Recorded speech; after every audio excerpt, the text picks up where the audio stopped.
Bapak, Ibu, Saudara yang terkasih di dalam Tuhan Yesus Kristus, Salam, salam bahagia.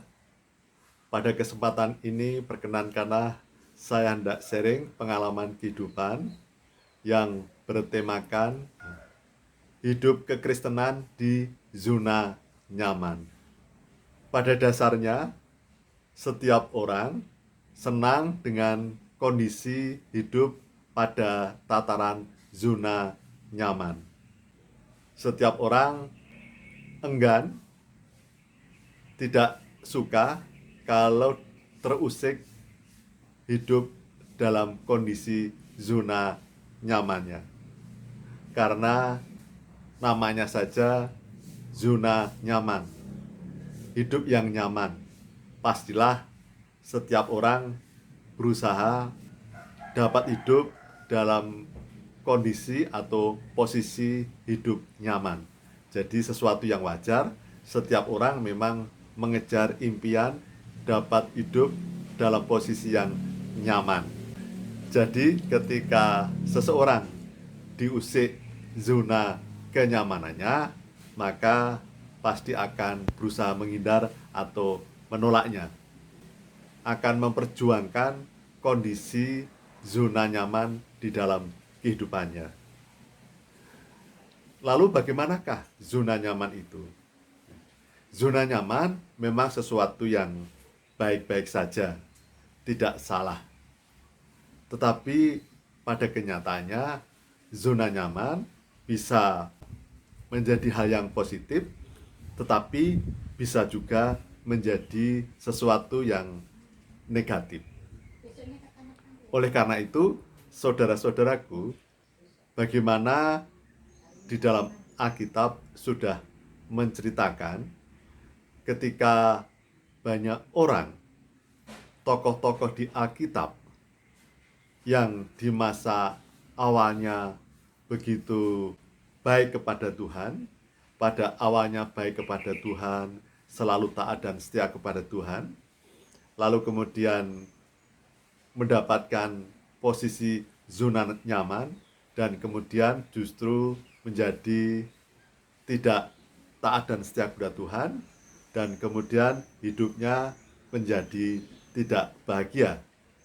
Padahal seharusnya bahagia, karena di saat awal-awal hidupnya taat dan setia kepada Tuhan, di masa masih hidup sederhana.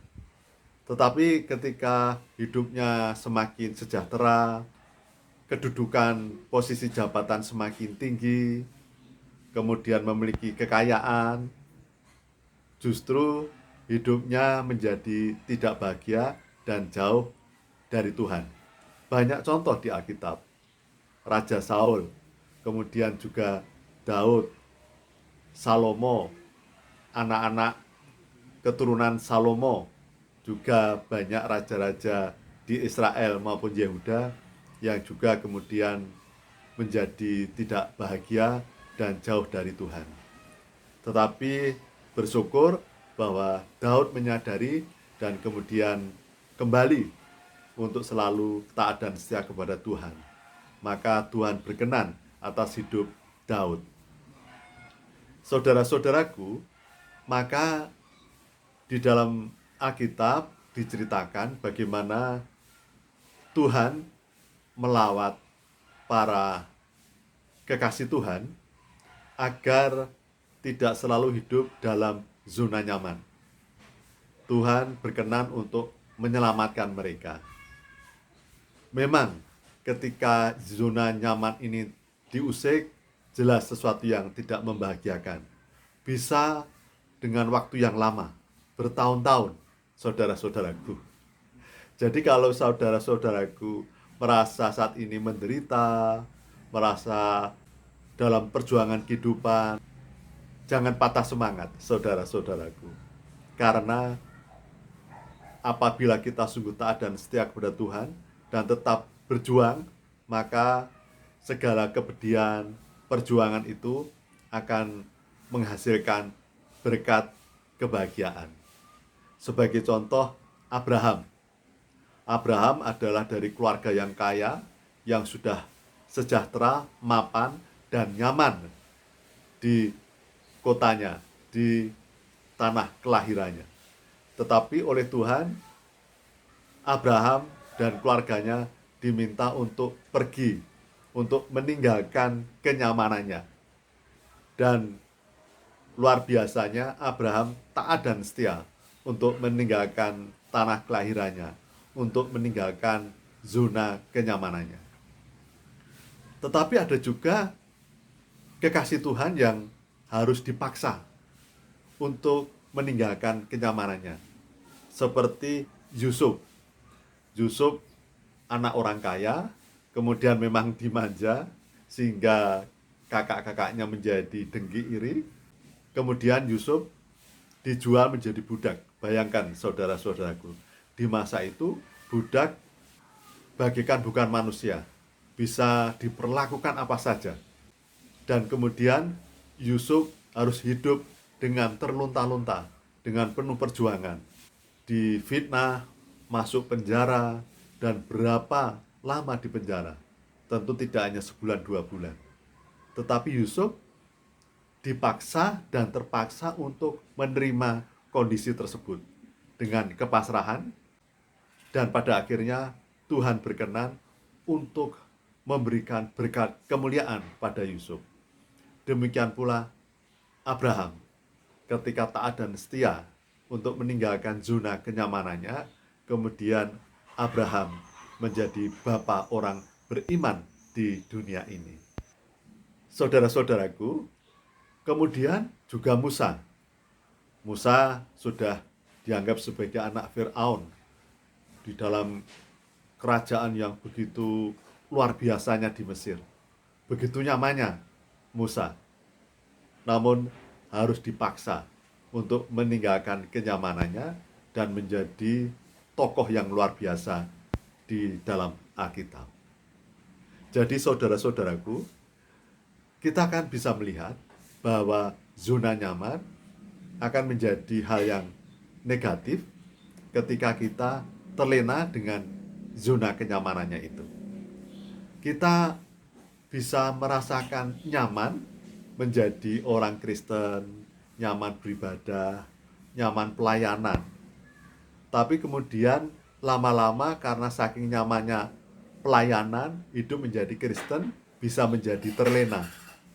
Kita bisa lupa untuk membangun mezbah, untuk membangun hubungan secara pribadi dengan Tuhan. Dan kemudian kita sering tanpa disadari saking kenyamanannya, sama dengan posisi jabatan di sekuler, di gereja pun, dalam hidup kerohanian pun, kadang kita enggan untuk melepaskan posisi pelayanan kita untuk digantikan kepada generasi yang lebih baru, yang lebih muda atau orang lain. Karena kita sudah nyaman dengan posisi jabatan pelayanan tersebut. Sehingga ada istilah, ada posisi jabatan pelayanan seumur hidup. Saking nyamannya. Sebenarnya tidak salah, tetapi selama itu untuk Tuhan dan demi kemuliaan nama Tuhan tidak masalah. Tapi ketika zona nyaman itu sehingga kita takut melepaskan posisi jabatan, nah itu yang harus segera dipertimbangkan di dalam hidup kita. Saudara-saudaraku, contoh di Alkitab juga anak sulung yang selalu dekat dengan Tuhan, selalu nyaman dengan suasana indahnya surgawi. Dan ketika adik bungsunya bertobat, menjadi marah. Jadi selama ini karena kenyamanannya, sehingga hubungan pribadi dengan Bapa yang penuh kasih terlupakan. Ketika bapaknya mengasihi anak bungsunya, mengampuni dengan penuh kebahagiaan. Yang seharusnya anak sulung juga berbahagia atas kedatangan adiknya yang bertobat. Adiknya datang ke bapaknya hanya ingin jadi budaknya, jadi pembantunya, jadi pekerjanya. Itu sudah merasakan bahagia. Nah, seharusnya kakaknya yang selama ini sudah menjadi putranya, anak bapaknya yang penuh dengan kebahagiaan bersama Bapa, harusnya dapat merasakan kasih Bapaknya. Tapi karena selalu nyaman, jadi terlena, terlupakan hubungan dengan Bapaknya yang penuh dengan hubungan kasih.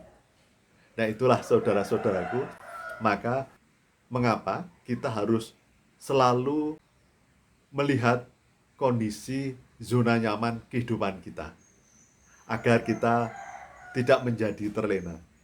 Dan sering dan kadang Tuhan juga akan mengajak kepada para muridnya, para kekasih Tuhan, dengan cara seperti Abraham ataupun seperti Yusuf, agar keluar, pergi dari zona nyaman, pergi dari kehidupan zona nyamannya demi kebaikan kekasih Tuhan.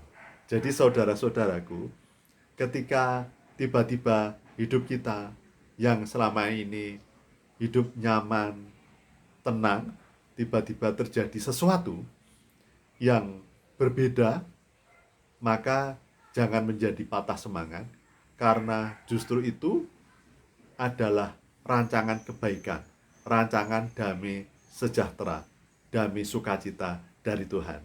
Selama kita taat dan setia menjalaninya dan tetap berjuang di dalam Tuhan. Jadi saudara-saudaraku, marilah kita memperhatikan kehidupan kita. Apakah kita selama ini sudah hidup dalam kondisi zona nyaman dan kita enggan keluar dari zona nyamannya ini, kita menikmati zona nyamannya sehingga kita justru melupakan Tuhan.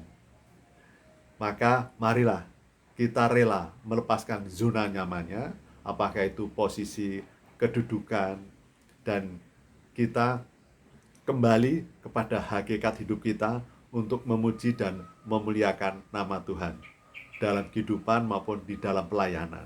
Bahwa hidup dan pelayanan bukan untuk kepentingan kenyamanan diri kita, tetapi untuk demi kemuliaan nama Tuhan. Tuhan memberkati. Salam, salam bahagia.